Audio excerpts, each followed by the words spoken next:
ಕುಟುಂಬದಲ್ಲಿ ಪ್ರೀತಿ, ಏಕತೆ, ದೀನತೆಯಿಂದ ಬದುಕುವುದೇ ಯೇಸುಕ್ರಿಸ್ತರ ಸಂದೇಶವಾಗಿದೆ ಎಂದು ರಾಯಚೂರಿನ ಜವಳಗೇರ ಸಂತ ಫ್ರಾನ್ಸಿಸ್ ಚರ್ಚಿನ ಫಾದರ್ ಅಲೋನ್ಸ್ ಜಾರ್ಜ್ ಹೇಳಿದರು.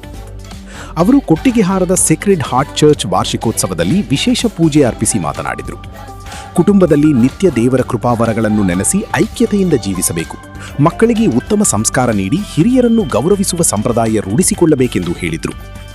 ಕೊಟ್ಟಿಗೆಹಾರ ಚರ್ಚ್ನ ಫಾದರ್ ವಿಲಿಯಂ ಬೆರ್ನಾರ್ಡ್ ಮಾತನಾಡಿ, ಈ ಹಬ್ಬ ಯೇಸುವಿನ ಅಪಾರ ಪ್ರೀತಿ, ದಯೆ ಮತ್ತು ಕರುಣೆಯನ್ನು ನೆನಪಿಸುವ ದಿನವಾಗಿದೆ ಎಂದು ಹೇಳಿದರು. ಈ ಸಂದರ್ಭದಲ್ಲಿ ಡೆನಿಕಾ ಏಂಜಲ್ ಪಿಂಟೋ ಎಂಬ ಮಗುವಿಗೆ ಪರಮಪ್ರಸಾದ ಸಂಸ್ಕಾರ ನೀಡಲಾಯಿತು.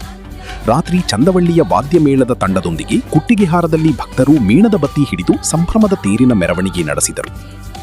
ಈ ಸಂದರ್ಭದಲ್ಲಿ ವಲಯದ ಫಾದರ್ ಪೌಲ್ ಡಿಸೋಜಾ, ವಿವಿಧ ಚರ್ಚಿನ ಫಾದರ್ಗಳಾದ Shantaraj, Lancy Pinto, John Paul, David Prakash, Rajendra Kumar, Felix Rosario, Anthony Raj, Arun Lobo, Thomas Kalagatagi ಸೇರಿದಂತೆ 30ಕ್ಕೂ ಅಧಿಕ ಫಾದರ್ಗಳು ಭಾಗವಹಿಸಿದ್ದರು.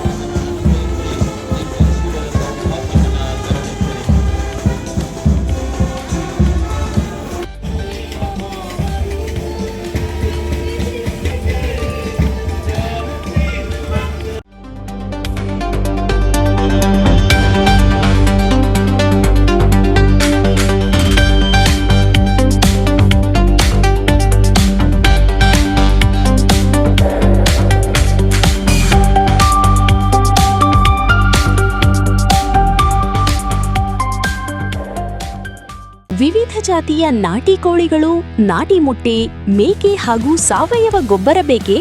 ಹಾಗಾದ್ರೆ ಸಂಪರ್ಕಿಸಿ ಆಶಿಗೌಡ ಮೈದನುಮಕ್ಕಿ, ಪ್ರಗತಿಪರ ಕೃಷಿಕರು, heritage root farm, Maliganadu, Mudigere taluk, Chikkamagaluru ಜಿಲ್ಲೆ.